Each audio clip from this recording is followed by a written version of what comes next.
텍스토머 정품을 꼭 확인하세요. 우리 집 방충망 바꿨어요.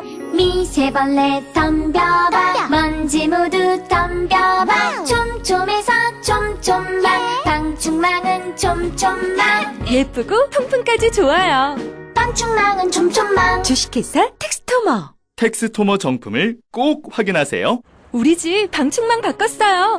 미세벌레 덤벼봐 먼지 모두 덤벼봐 촘촘해서 촘촘만 방충망은 촘촘만 예쁘고 통풍까지 좋아요. 방충망은 촘촘만 주식회사 텍스토머.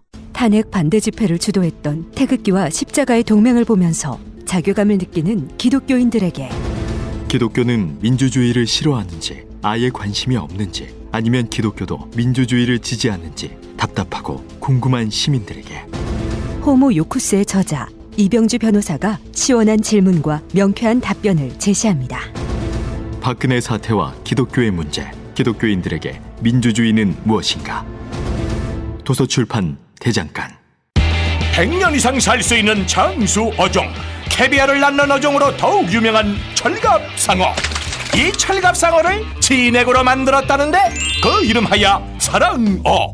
오메가3, 필수 아미노산, 각종 미네랄, 컨드로이친 등 100년 장수 철갑상어를 진액으로 한 컵에 좋다 좋아. 철갑상어 진액 사랑어. 스태미나가 콸콸콸. 검색창에 사랑어.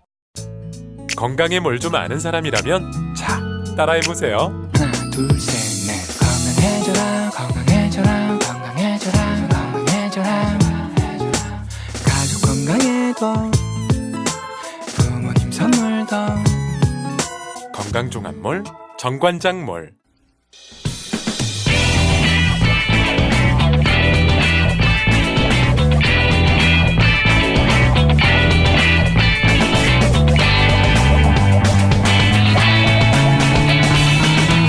김어준의 뉴스공장.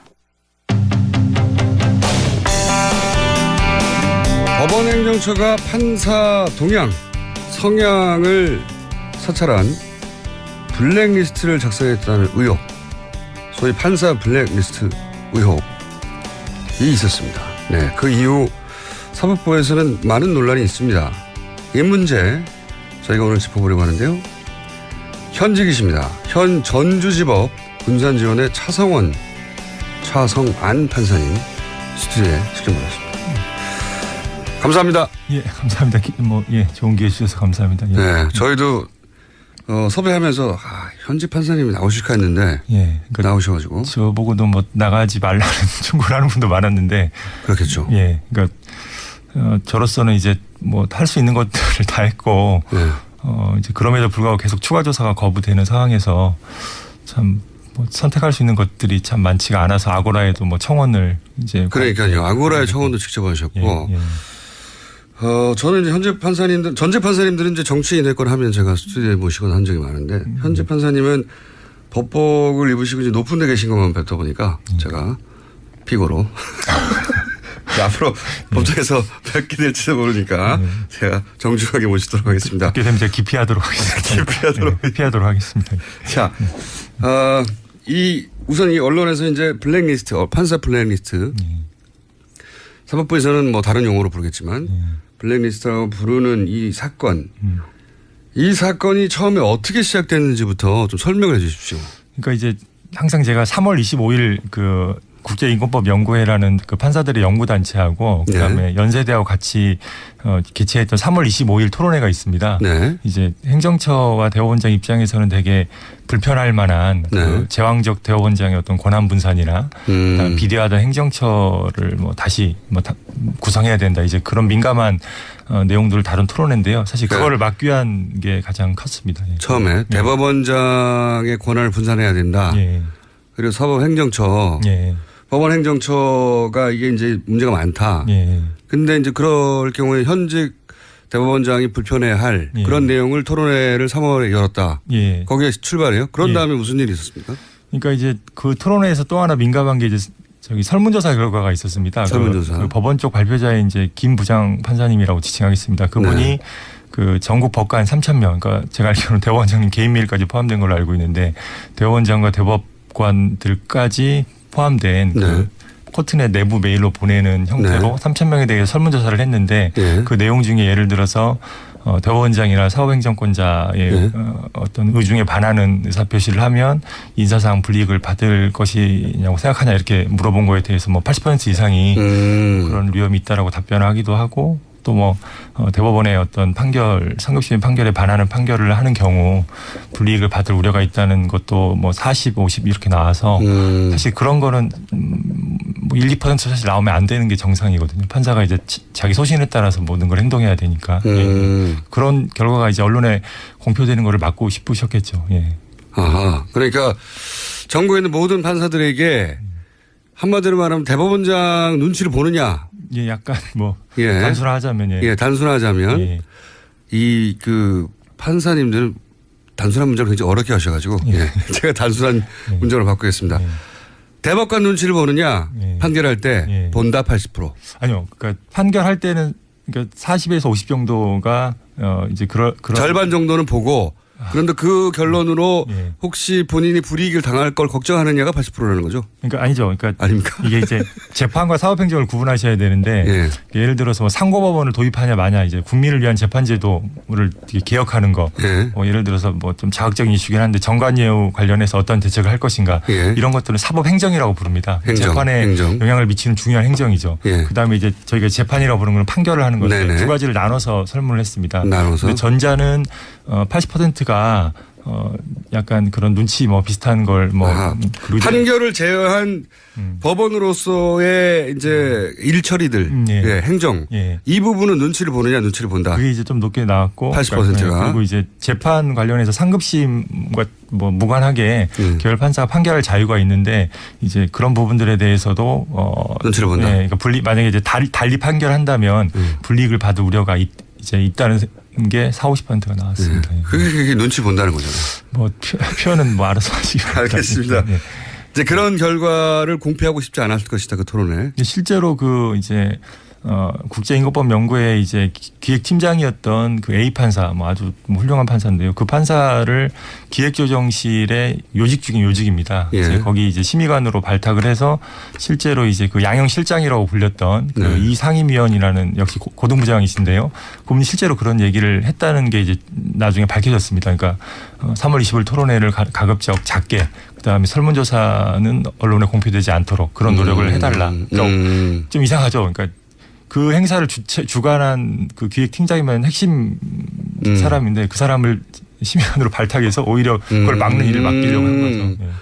그렇군요. 그 행사를 조직한 핵심 인물을 좋은 보직으로 옮긴 다음에 그 행사가 작게 그리고 여론조사, 그 설문조사 결과가 공표되지 않도록 노력해달라고 했다. 예, 그게 사직서를 내게 된 원인 중에 하나가 됐죠. 그럼 이 인터뷰를 했다는 것으로 불이익을 받을지도 모르는 판결은 아니지만 불이익을 받을지도 모르는 생각을 염두에 두셨겠네요. 당연히 자동으로. 아, 이번에요? 예. 그래도 어쩔 수 없다라고. 제가 죄송한데 제가 잘 들어본 적이 없습니다. 사실 죄송한데. 근데 이제 나중에 너무 다행입니다. 들어보셨으면 안 나왔을지도 몰라요. 근데 나중에 뭐 이게 되게 다른 기존에 제가 이제 좀 뭐 출연하거나 기고했던 언론과 달리 예, 좀 뭐 약간 좀 세다거나 아니면 알겠습니다. 영향력이 이미 높다고 늦으셨고요. 이미 늦으셨고 늦게 섭외가 됐다고 제가 알겠습니다. 그러면 그런 일이 있었어요. 막아달라고. 그 다음에 벌어진 일은 뭡니까? 이 블랙리스트 이야기는 언제 나오는 겁니까? 그러니까 이제 그 사단은 이제 그 뭐 A 판사가 고민을 하다가 이제 나는 그런 일을 못 하겠다. 이제 사직서를 냈고 그 다음에 이제 그거를 무마하면서 어떤 일이 발생했냐면 심의관 부임 발령 당일날 겸임 해제라고 해서 원래 법원으로 돌려보내는 인사명령이 났습니다. 근데 그거는 사법부 역사상 제가 알기로 처음 있는 일이라. 어떤 의미죠 그게 그러니까? 자른 거예요 갑자기? 못하겠다고 하니까? 타협이죠. 그러니까 뭐 그 사직은 좀 뭐 무마하면서 그럼 나는 이 일은 못하겠다고 하니까 어떻게 보면 또 본인 희망을 뭐 반영한 것도 있겠죠. 다시 돌려보낸 거니까 일선 재판으로. 이거는 그러니까 그런 부분이 저희가 잘 이해가 안 돼서 무슨 일이 벌어진지 정확하게 느껴지지 않는 건데 그러니까 그걸 무마해 달라고 했는데 그분이 그걸 못하겠다고 하니까 못하겠다면서 사직서를 내셨죠. 사직서도 냈고 그랬더니 그분이 좋은 보직에 갔지만 사실서 그 일을 하라고 저를 부르는 거라면 예. 저는 못하겠습니다. 예. 라고 사실서를 냈더니 예. 그래 알았어 그럼 잘라 이렇게 예. 된 거죠. 그러니까 잘랐다면 판사의 직을 잃었겠죠. 근데 네. 제 말은 업무를 그럼 네. 그래 행정처 심의관 일은 네가 싫으니까 하지 말고 네. 원래 법원으로 돌아가라. 왜냐하면 제가 추측하기로는 사직서를 냈다가는 그거 네. 자체가 하나의 또 스캔들이 될 수가 있어요. 사직을 받아주는 게 아니라 예. 보직을 해제하는 방식으로 그렇죠. 그래서 겸임 바꿔서 해제라고 부릅니다. 예. 그래서 겸임 해제. 예. 겸임 해제 같은 단어가 등장하면 무슨 일이 있었는지 느껴지지 않거든요. 예. 그런데 그분이 또 무슨 이 블랙리스트와 관련된 얘기를 하면서 이게 불거지기 시작한 거예요? 그러니까 이제 그런 이례적인 일이 나니까 네. 사실 뭐 판사 사이가 좁은데 당연히 소문이 났죠. 네, 그래서 그게 그런 이제 일이 처음 있는 네, 거니까. 그게 이제 언론 기사가 됐고 거기서 무슨 뭐 그 약간 자극적으로 블랙리스트라는 표현이 나왔고 네. 이게 뭐냐 우리가 진상 조사를 해보자. 블랙리스트라는 네. 이야기 그런 문건은 어떤 식으로 처음에 거론이 된 거죠? 그러니까 나중에 이제 진상 조사 결과에 의하면 예. 이제 아까 말한 대로 이제 이 상임위원이라는 분이 양형실장이라는 분이 업무를 이렇게 뭐 얘기를 해주는데 3월 25일 토론회 말고도 여러 가지 얘기를 했는데 그 중에 네. 하나가 그 나중에 이제 기획조정실 가면 거기 네. 컴퓨터에 네. 비밀번호가 걸린 그 판사 뒷조사 파일이 있는데 네. 나중에 다 뭐 비밀번호 풀어서 열어볼 거 아니냐. 근데 네. 너무 나쁘게 생각하지 말라. 이제 그런 얘기를 자기가 들었다. 들었다는 거를 진상조사 과정에서 이제 진술을 한 게 뭐 밝혀진 거죠. 아하, 그러니까 네. 이분이 이제 이렇게 된 거군요. 양승태 대법관이 싫어할 만한 대법원장의 권한을 축소하고 네. 그리고 법원 행정처, 네. 법원 행정처가 지금 말씀하신 대로 내가 이 일 했다가 이제 보직에 불이익을 다는 건 아닐까? 이런 걱정을 하게 되는 대상 네. 기구인데 네. 그러니까 그 대법원장의 바로 직속 기구인 거죠. 그렇죠. 네, 예. 네, 네. 인사도 관리하고 뭐 네. 하는 승진도 관리하는 말하자면. 네. 그런데 이제 그런 설문을 발표를 좀 축소하고 싶고 네. 언론에 문제가 되지 않기를 바라니까 그 회의 핵심 인물을 좋은 보직에 네. 보내면서 야 그건 좀 잘 무마해봐 했는데 그분이 그럴 거라면 난 안 가겠다고 네. 하면서 해지가 됐는데 근데 그 과정이 너무 이례적이라서 네. 어떻게 됐는지 이제 파헤치다 보니 그분이 거기 가기로 결정돼 있을 때 네. 거기 상관이 야 거기 가면은 컴퓨터에 뭐 뒷조사한 파일이 있는데 그거 놀래지 마. 네. 그러니까 자기가 그 보직으로 갔으면 그 파일을 당연히 열어볼 수 있는 권한이 생겼을 것이고 네. 보게 될 테니 놀래지 말라고 미리 언지를 주었다. 뭐 그런 식으로 답변을 아. 했고 이제 약간 제가 조심스러운 거는 그 네. A 판사는 그 소위 말하는 그 인간 성격도 좋고 뭐 인품도 훌륭하고 재판도 아주 잘해서 사실 그 연구회 멤버가 아니더라도 네. 뭐 그 요직에 갈만하다는 평판은 충분히 있는 뭐 알겠습니다. 친구였습니다. 반드시 예. 미끼로 준 건 아니고 예. 갈 자격이 있어서 예. 갔는데 예. 겸사겸사할 수도 있죠. 뭐 그럴 수도 있죠. 예. 어쨌든 예. 가서 그런 일을 시키니 나는 못하겠다고 했는데 예. 못하겠다고 하기 전에 거기에 블랙리스트가 그러니까 라고 불릴 만한. 예, 판사 예. 뒷조사라는 표현을 썼습니다. 예. 판사 뒷조사 파일이 있어. 예. 그러니까 놀래지 마. 예, 비밀번호 걸린 뭐 이런. 그러면 판사들이 열받을 만하네요. 그러니까 이제 당연히 이제 그 연립을 받은 게 이제 근데 문제는 이인복 전 대법관님 10만이 꽤 높다는 분이셨는데도 불구하고 조사를 했어요. 예, 그분이 조사를 했는데 실망스럽게도 물론 이제 사실관계를 많이 밝혀졌습니다. 그래서 예. 뭐 예를 들어서 뭐 추가적으로 밝혀진 게 그 중복가입 금지라고 예. 그 이제 행사를 주최한 그 연구회 회원수를 급감시킬 만한 그런 이제 조치 같은 것도 실행이 됐거든요. 그러니까 이제 전문 분야 연구회라고 이것도 되게 중요한 거에서 제가 좀 말씀을 드리면 법원의 판사들이 뭐 저는 형사법 연구회 무슨 뭐 의료법 연구회 연구회. 예, 그런 데 가입돼 있는데 원칙적으로 2개 이상 하나만 가입하고 2개 이상을 못 하도록 되어 있었는데 그게 한 10여 년 전부터 거의 사문화가 됐어요. 바보 같은 규칙이죠. 그러니까 왜냐하면 저희가 사무단이 매년 바뀌는데 뭐 1, 2년마다 바뀌는데 뭐 당연히 여러 개를 가입해야 되기 때문에 그렇죠. 그래서 이제 사문화돼 있는데 갑자기 이거를 올해 2월에 시행한다고 그랬거든요. 그러면서 가장 먼저 가입한 것만 남기고 나머지 다 강제 탈퇴 처리하겠다. 만약에 정리를 안 하면. 그럼 그 결과는 국제인권연구회가 가장 늦게 만들어졌거든요. 아하. 그럼 거기 회원은 그냥 반토막 이상으로 확 떨어지는 거죠. 근데 나중에 밝혀지기로는 그것조차도 3월 25일 토론회를 축소시키기 위한 조직적인 그것도 이제 대비 문건 2개까지 만들어가지고 대법원장을 불편하게 만드는 학회를 어떻게 예. 제압을 할까. 근데 다들 판사들이니까 예. 이게 불법적으로 할 수는 없고 예. 그러다 보니까 있는 규정 없는 규정을 찾고 하다 보니 예. 이미 사문화된 걸 끌어들이는 사실상 동호회 2개 하면 안 돼 이런 거나 마찬가지잖아요. 그렇죠. 예. 근데 이제 그게 심각한 거는 그러니까 고등부장으로 이루어진 그 서너 명의 그 행정처 실장들이 있거든요. 실장님들이 그 실장님들까지 다 포함한 또 저기 차장님, 처장님 뭐 처장님 대법관이시죠. 그런 회의에서 그런 문건을 만들어서 수차례 회의를 했다는 겁니다. 그러니까 말이 안 되는 거죠. 예. 판사들이 보기에 이게 무슨 조그만 동호회도 아니고 이게 무슨 짓인가 판사들을 상대로 하게 돼서 조사를 요청했는데 조사 결과에 이런 것도 밝혀지긴 했지만 가장 관심사였던 블랙리스트는 사실 밝혀진 게 없나 보죠. 이제 그거 관련해서 기조실에 컴퓨터 자료를 물적 자료를 동결해서 봐야 된다는 얘기가 초기부터 있었습니다. 왜냐하면 거기 있다고 했으니까요. 예. 그래서 이제 이인복 전 대법관님 말씀으로 그러니까 그분이 주도하는 위원회에서 요구를 했는데 행정처에서 거부했거든요. 근데 이제 이거 좀 이상한 게 대법원장님이 이인복 전 대법관님한테 정권을 위임해 주셨거든요. 정권이 있는데가 안 되죠. 그러니까 이제 이상한 거죠. 항명이죠. 어떻게 보면 행정처장이 이제 대법원장님 밑에 있는 거니까.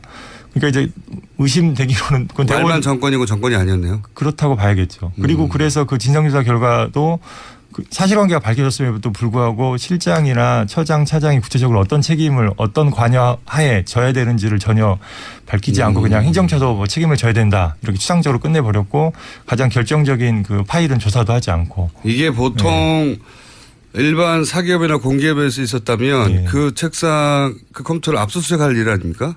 그리고 이제 실제로 이제 그 당시 판례까지 뭐 판사들이 철저해서 검토를 했는데 대법원 판례 중에 그 근로자의 어떤 문제가 있는 행위에 대해서 사용자가 긴급한 경우에 동의 없이 조사할 수 있다는 거에 대해서 대법원이 그거를 정당 행위라고 있습니다. 그래서 위법소송을 조각시킨 예까지 있습니다. 그러니까 그것까지 제가 검토해서 요청을 드렸는데 안 된 거죠. 사법부 내에서 법을 어긴 거네요.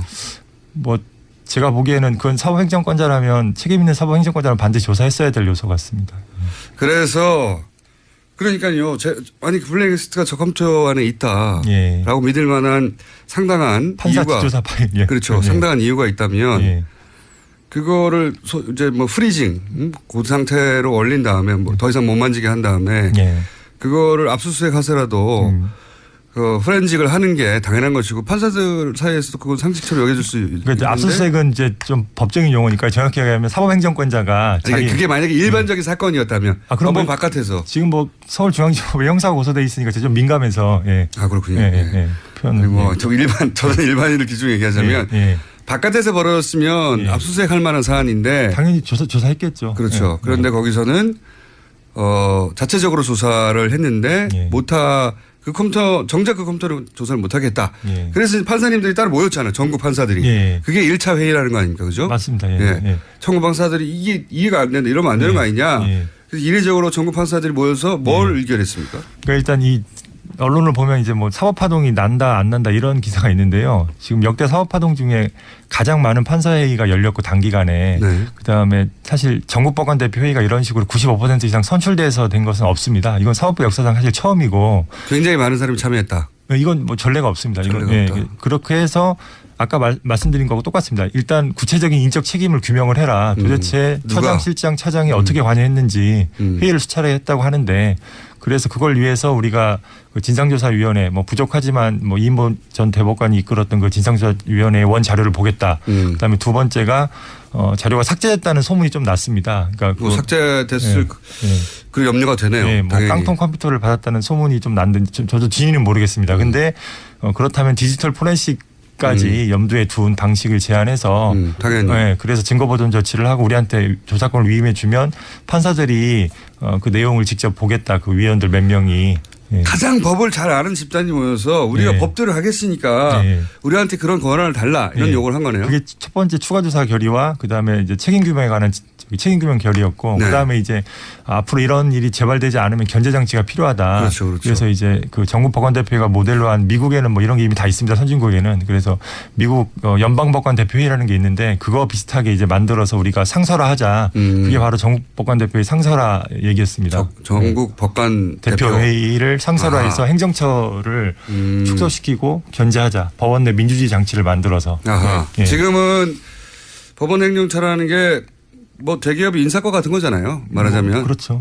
그래서 거기서 이 사람은 진급을 하고 말고 다 결정하는 건데 그것이 어쨌든 법관들도 생활이다 보니까 그것이 영향을 미치는데 법관들은 판결을 해야 되는 사람이니까 어떤 외부 압력으로부터도 자유로워하는데 그렇기 때문에 그런 견제 장치로 법관들이 모이는 대표회의를 만들어서 네. 그런 압력이 있거나 알게 모르게 하면 막도록 하는 네. 지금까지는 없었다는 거죠. 그게. 그렇죠. 예.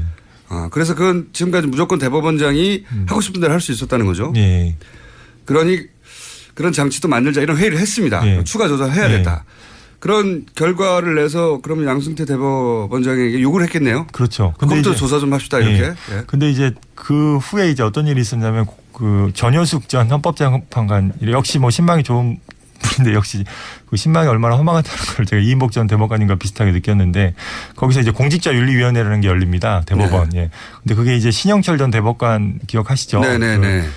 촛불 법관을 재판 막 이렇게 촛불 재판에 이제 개입하고 배당에도 개입했는데 법관을 마음대로 배정했던 네. 사람이죠. 그때 네. 어떻게 처리됐냐면 진상조사위원회 똑같습니다. 진상조사위원하고 그다음에 공직자윤리위원회 열어서 여기서 구두 경고를 요청하고 그래서 구두 경고하고 끝났거든요. 사실 이건 탄핵이 될 만한 사유가 이렇게 정치 징계 하나 없이 끝났는데 이번에 똑같습니다. 진상조사위원회 하고 이인복 전 대법관님이 그다음에 전효숙 전 대법관님이 이끄는 대법원 공직자윤리위원회가 결과를 딱 냈습니다. 마치 기다렸다는 듯이 내가지고 블랙리스트에 대해라고 불리는 그 의혹에 판사 지조사 파일에 대해서 아무런 언급도 하지 않았고 그다음에 행정처 실장들에 대해서는 면죄부를 줬고 그다음에 처장님 고영한 전 처장님에 대해서는 주의 촉구 구두 경고죠. 그것만 하면 된다라는 식의 어떤 방패막이의 결정을 내렸고요. 그거에 따라서 그 이제 대법원장님께서는 추가 조사 책임 규명에 대해서는 거부하거나 아무 말도 하지 않고 제도 개선만 하겠다 하면서 갑자기 상설화 결의만 딱 받아서 그러니까 가장 핵심적인 거를 이제 그냥 거부해 버리셨고 이제 그 이제 추가 조사 위원회 위원장이 이제 최한동 부장판사님이 어제 뭐 저도 깜짝 놀랐는데 사직서를 내시는 일까지 이제 이어지게 된 거죠. 그러니까요. 네. 사직서를 낸 것도 언론에 보도됐는데 사실 사직서를 냈다는 게 어떤 의미는 잘 이해가 안 가거든요. 우리 일반인들은 판사님이 대법원장에게 사직서를 냈다. 뭐 사직할 수도 있지. 이렇게 넘어갈 만한 사안은 아닌 것 같은데 이해가 잘 안 가니까 넘어가 버리게 돼요. 그게 의미가 뭐죠? 그러니까 이제 판사 사직해서 사실 뭐 정관 변호사로 일하고 막 이런 식의 사직을 혹시라도 생각하실 수도 있을 것 같아요. 그건 저희 법원이 잘못한 거고 뭐 저는 이제 그런 이미지가 있다는 것은. 근데 이제 아까 A 판사가 그런 부당한 지시를 받았을 때 결국 할 수 있었던 게 뭡니까? 무력한 상황에서 사직서밖에 없거든요. 그러니까 이제 이분도 이게 말하자면은 그런 정당한 요구를 하고 정당한 조사를 해달라고 대법원장이 요구했음에도 그게 무시당하니까 할 수 있는 거라고는 판사들 현직 판사들은 사직이라는 것으로 항명하는 겁니까? 말하자면 항의하고. 그러니까 다른 법관들과 그다음에 국민들한테 내가 사직서를 쓸 테니 제발 이 일을 좀 관심을 가져달라. 그분이 쓴 글을 보면 절절하게 제가 감동한 게 2009년에 우리가 그런 식으로 내부의 자정을 못하고 넘겼다. 우리가 또 2011년에 그렇게 또 넘긴다. 그럼 우리 사법부가 과연 그러니까 제대로 기능할 수 있을 것인가 이제 이런 게 담겨 계시거든요. 사실 그 말씀을 하면서 이렇게 눈물이 글썽글썽하시고 갑자기. 법관들한테 굉장히 중요한 내용이군요 이게. 그러니까 저도 그 아고라 청원 글에 이제 첨부한 글이 있거든요. 근데 거기에 제가 페이스북에서 제가 만약에 이 일이 사법부에서 묻힌다면 판사직을 내려놓을지를 제가 진지하게 고민하겠다. 뭐 이제 저는 뭐 결심이 굳지 못해서 또 안에서 계속 노력은 해봐야 되지 않겠냐는 생각으로 이제 뭐 적어도 올해 말 내년 초까지는 계속 노력을 이어가야 된다고 생각을 해서 그렇게 썼는데 그러니까 이제 뭐 어떻게 보면 이제 최한동 부장판사님 같은 경우는 저는 뭐 결코 나가서는 안 될 분이라고 생각하고요. 뭐 법관의 독립이 침해되는 상황에서 항상 중요한 역할을 해오셨고 이번에도 그렇게 하신 걸로 뭐 저하고 친분은 없습니다. 그래서 사실 대법원장님께서 그 사직서를 저는 받지 않으실 거라고 믿고 싶고 오히려 이제 이런 참담한 상황이 벌어지는 거에 대해서 다시 한번 숙고해 주시고 이런 추가 조사나 이런 부분들도 마음을 좀 돌리셔야 되지 않나 그런 생각이 그게 듭니다. 이제 일반인한테 잘 전달이 안 되니까 하도 답답해서 아고라 청원도 하신 거고 그렇죠. 하도 답답해서 이상한 방송에 섭외를 받았는데 이상한 방송 진짜 제가 듣질 않아서 잘 모르겠습니다. 죄송합니다. 저는 다행이라고 생각합니다. 평상시 들으시면 안 나오셨을 안민석 의원 방송 이렇게 들었으면 안 나오셨을 좋습니다. 나와주셔서 다시 한번 감사드리고요. 이게 사법부 가장 그러니까 입법 행정사법부 중에 그나마 가장 독립적으로 운영되는 거 아니냐. 네. 정치적인 영향이 있지 않고라고 생각하던 사법부도 사실은 결코 독립적이지 않고 사법부 내에서도 판사들의 성향을 조사해서 뒷조사를 하고 있었다면 이게 말이 되느냐. 도저히 참을 수 없다 판사들이. 그래서 헌정사상 가장 많은 사람들이 모여서 물문을 토하고 조사하라고 하는데 조사는 안 이루어지고 있고. 근데 일반인들은 모르고 일반인들은 모르죠 잘 무슨 내용인지. 그래서 답답해서 나오신 건데 그래서 국정조사를 요구하자는 얘기도 했다고 제가 들었어요. 우리끼리 이게 해결 못할 일이면 국회 국정조사라도 요구하자. 그러니까 이제 재판과 사법행정이 구분되기 때문에 사법 재판은 뭐 관여할 수 없는 부분이고 없죠. 사법행정은 예를 들어 뭐 상고법원 이슈 같은 경우도 국정감사 대상이 됐거든요. 그러니까 저도 법률적으로 국정감사나 조사 대상이 된다는 건 뭐 인정하고 사실 필요성도 만약에 추가 조사가 결국 뭐 내부에서 좌절된다면 뭐 그런 식의 요구가 올라갈 거라고 생각하고 저도 그 정당성 자체는 부인하기 힘든데 판사로서는 좀 참담한 상황이라서 그렇죠. 피하고 싶은 거죠. 뭐. 3건 중에 하나인데 스스로 문제를 해결 못해서 입법부에다가 도움을 요청하는 거잖아요. 이 문제, 이 행정 문제 해결이 안 되니까 와서 해결해 달라고 굉장히 심각한 문제, 사법부가 굉장히 위기에 처해 있다. 이해했습니다. 이해했고요. 오늘은 여기까지 해야 될 것 같은데 저희가 이제 2차 회의가 있죠. 2차 회의 결과 또 양승태 대법관 어떻게 반응할지 모르겠는데 만약에 여전히 별다른 반응이 없으면 다시 한번 나와 주십시오. 고민해 보겠습니다. 그리고 이제 그 제도 개선도 분명히 중요합니다. 그러니까 뭐 법원장을 호선하거나 사무분담을 판사의 운영위원회를 뽑아서 하도록 한다든가 이제 뭐 고등부장 승진자를 없애다든가 이런 부분들에 대해서도 계속 관심을 가져주시면 감사하겠습니다. 알겠습니다. 그 전문적인 내용은 2차 회의 후에 대법원장이 받아들이지 않으면 그때 나와서 다시 한번 말씀해 주십시오. 하여튼 생각 적극적으로 고려하고 있습니다. 알겠습니다. 오늘 말씀 감사합니다. 지금까지 전주지법 군산지원의 차성한 판사였습니다. 감사합니다. 감사합니다. 오빠, 우리 어디 가는 거야? 정수 가지. 와, 우리 말 타러 가는 거야? 그렇게 좋아? 고민하지 말고 장수로 오세요. 온 가족이 즐기는 승마 체험과 국내 최대 규모의 말역사 체험관 등 장수에는 정말 볼 것, 누릴 것들이 넘쳐난답니다. 말의 심장 소리를 직접 느껴보는 장수에서의 하룬 여행. 장수는 항상 가까이 있습니다. 주말 여행은 장수로. 승마 체험 예약은 063-350-5486. 또 떨어졌어. 너 또 입사 시험 봤어? 아니, 차량용 핸드폰 거치대 말이야. 여러 개 사봤는데 실패의 연속이야. 떨어지고 시야 가리고 운전석에서도 멀고 뭐 좋은 거 없을까? 싼 것만 찾으니까 그렇지. 제대로 된 거 하나 사서 편리하게 쓰는 게 더 낫지. 그런 게 있어? 그럼 있지. 1, 2, 3 할 때 2. 힘 세다 할 때 힘. 2 힘. 2 힘? 2배로 힘이 세다는 건가? 네이버 검색창에 2 힘을 검색해보세요.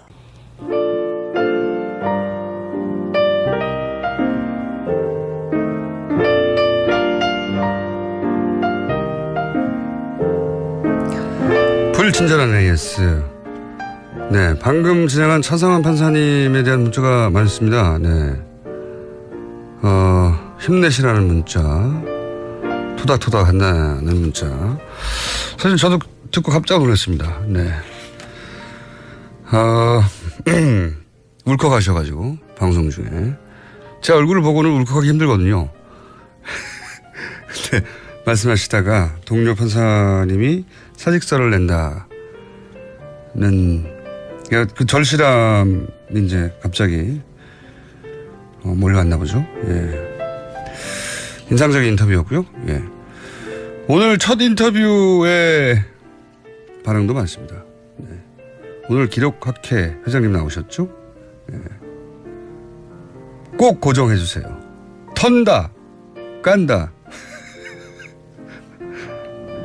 현직 교수님이자 현직 학회 회장님으로서 표현력이 너무 맞았습니다. 고정 코너 만들어서 일제강점기나 재연의회 의사록도 소개해 주시고 너무 재밌었습니다. 그리고 판사님 관련 문자가 계속 오네요. 목소리가 너무 사랑스러워요. 아니 사안에 집중을 하셔야지 목소리가 너무 사랑스럽다고. 아구라에 서명하러 갑니다. 판사님 울지 마세요.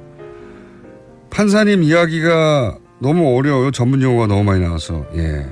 판사님들끼리 사용하는 용어들이다 보니 단어가 턱턱 걸리긴 했습니다만 전체적으로는 이해가 되셨을 거라고 봅니다. 네. 저희 방송보다 쉽게 이 사안을 다룰 수는 없습니다. 뉴스공장을 보다 보면 자꾸 공장장에 눈이 가는데 저는 변태인가요? 저는 남자인데. 자, 헝가리 사는 누가 멀리 사나 몰랐습니다. 헝가리 사는 정치자 마침 안민석 의원 오셨는데 반갑네요. 근데 요즘 최근 들어서 누가 너고 가깝나로 변질되고 있습니다. 꼴찌는 접니다 그러면서 베란다 문을 열면 TBS 건물의 정면으로 보입니다. 네. 어제도 또 한 분이 가깝다고 하셨는데 누가 너가 가깝나도 대결 중입니다. 불친절한 S 여기까지입니다.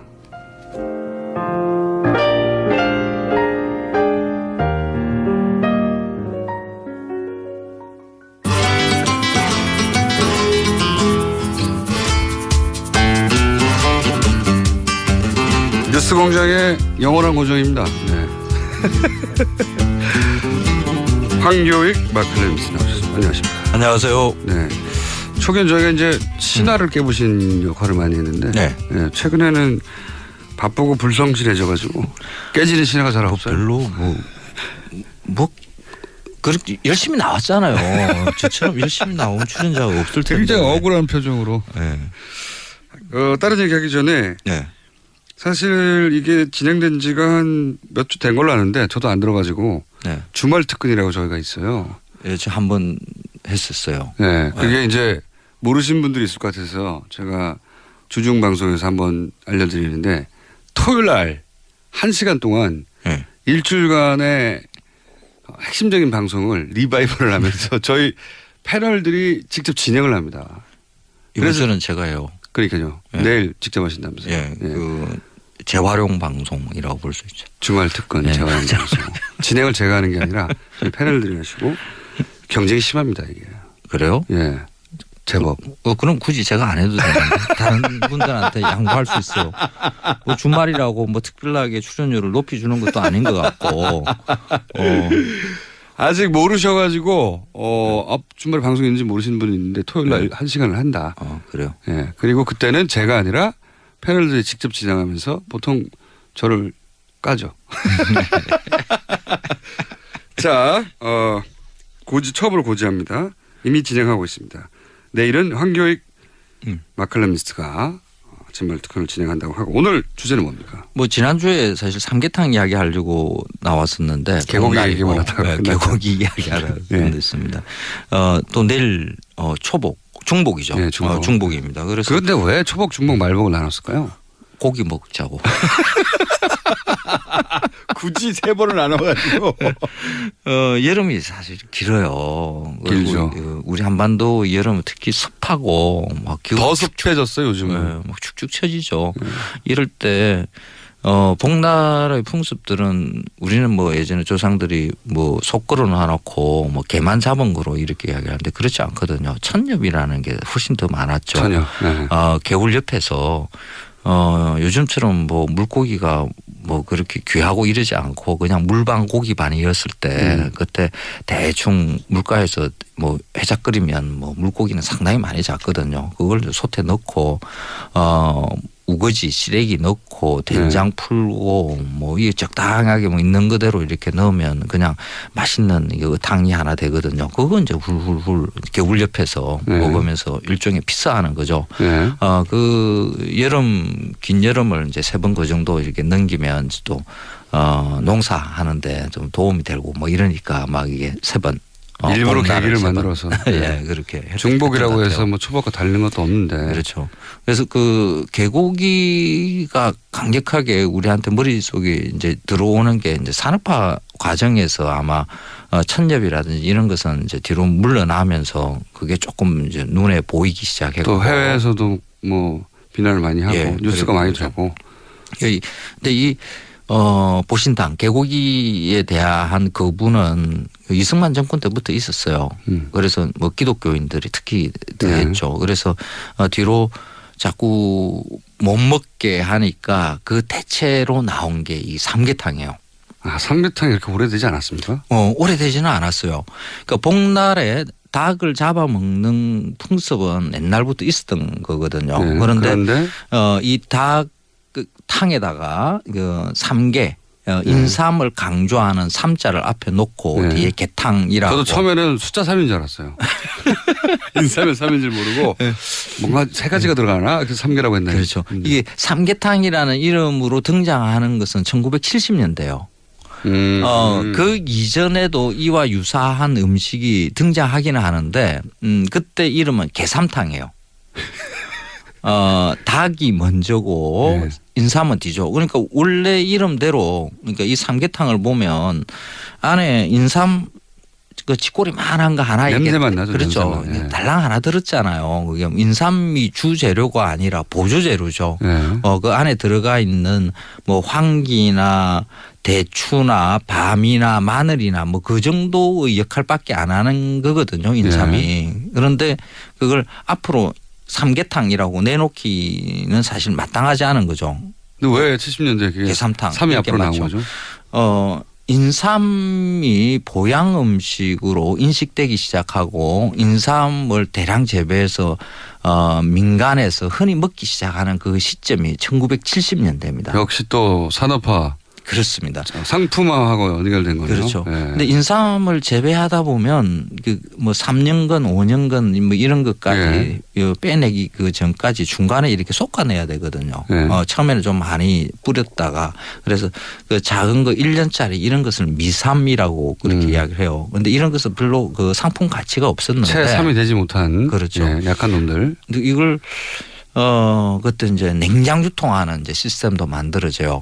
그냥 수삼 상태로 여름에는 이렇게 운송하는 게 그냥 썩어버리거든요. 인삼이 의외로 수분이 많습니다. 잘 썩는군요. 그래서 뭐 근삼이나 홍삼 상태로 보관하고 유통을 했었는데 70년대 들어오면서 수삼 형태로 운송 보관이 가능해지니까 이걸 본격적으로 닭에다가 이걸 넣고 삼을 앞에 내세우자. 그렇죠. 그래서 그리고 인삼이 보양식에 굉장히 좋다. 그렇죠.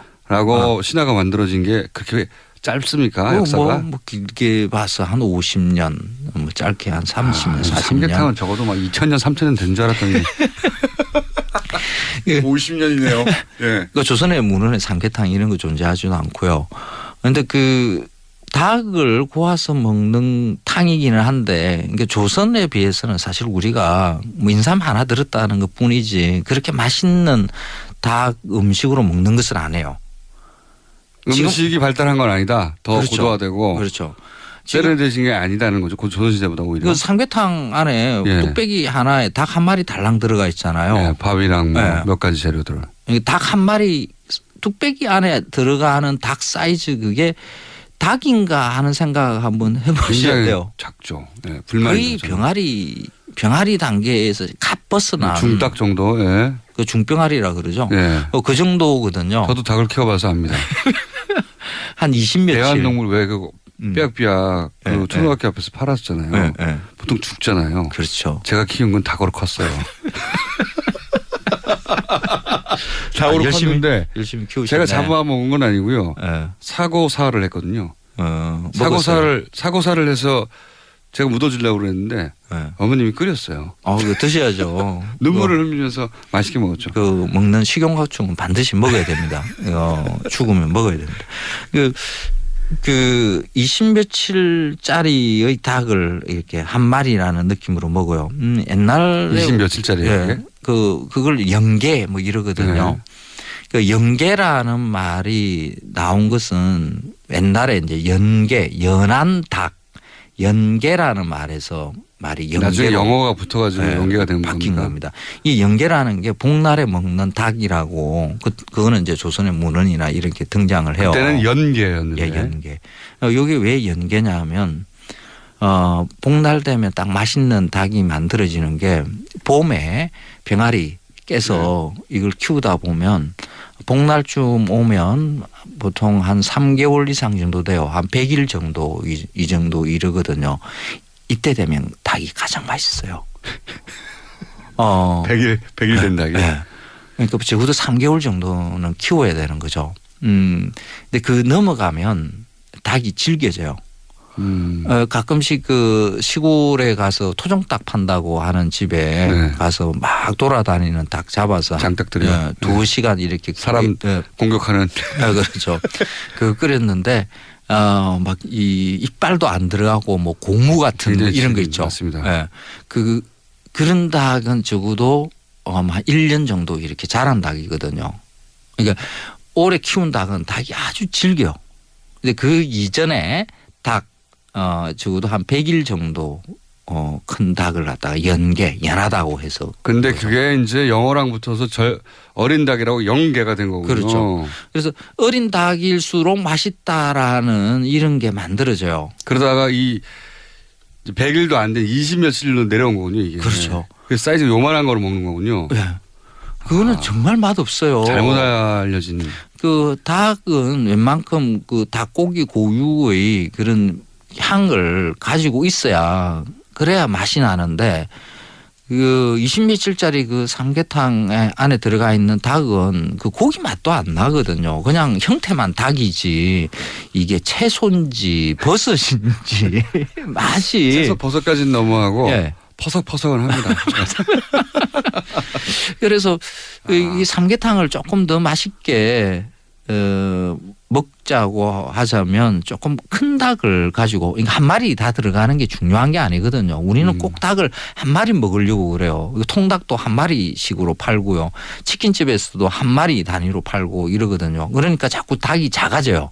1인분을 한 마리. 1인 1닭 시대 뭐 이런 것들 이게 사실 닭을 맛없게 먹게 만드는 방법입니다. 그래서 우리나라 닭이 유난히 작았던 게 아니라 영계라는 단어에 영계가 맛있다는 잘못된 상식에 꽂혀서 닭이 채 자라지도 않았는데 잡아서 그렇게 된 거군요. 네, 그런 면이 있죠. 그래서 뚝배기 안에 들어가는 닭 사이즈로 우리가 뚝배기를 좀 키워야 되겠네요. 그럼 사람들이 여기 동동 떠 있으니까 그릇 사이즈에 비해서. 예. 그것도 한 방법이네요. 그러니까요. 국가에서 식약청이 어떻게 해야 됩니까 이거. 뚝배기 사이즈 지름을 정해주세요 국가에서. 굳이 한 마리로 먹겠다 이런 생각 좀 버리면 또 닭이 커질 수 있거든요. 그러니까 닭을 마리째 넣는 게 아니라 음식은 먹기 편하게 조리되는 게 가장 좋은 방법이거든요. 큰 닭을 삶아서 찢어서 알겠습니다. 이렇게 해서 그 연계가 잘못된 거다. 원래 연계에서 나오는데 그건 100일 정도 돼야 되는 거고 지금 연계라고 삼계탕에 팔리는 것은 20일 30일밖에 안 되는데 그 맛이 안 난다. 그렇죠. 잘못됐다. 네. 항상 궁금했던 게 있습니다. 이런 주제가 나오면 삼계탕과 백숙의 차이가 뭡니까? 그 인삼 들어가고 안 들어가고의 차이라고 볼 수 있습니다. 그거밖에 없습니다. 허무하네요. 네. 실제 조리법은 똑같다.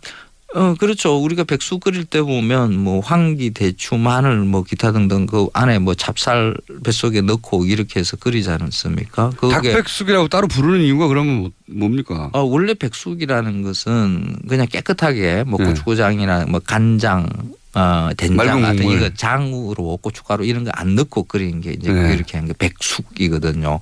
그래서 삼계탕도 백숙이죠. 인삼 하나 들어간 백숙. 그러면은 백숙인데 거기다가 삼을 넣어서 삼백숙이 삼계탕이 된 건가요? 말하자면. 그렇죠. 뭔가 삼계탕 이러면 뭐 몸에 힘이 날 것 같고 이렇잖아요. 이름으로 먹는 거죠. 우리는 맛으로 먹는 게 아니라 그 음식에 붙은 말로 우리가 먹는 거라고 봐야 되는 거죠. 실제로는 똑같은 거다. 그렇습니다. 예. 근데 게다가 삼계탕이라는 말이 나온 것은 70년대다. 예. 2000년 된 게 아니랍니다. 네. 허무하네요. 뭘 허무해요.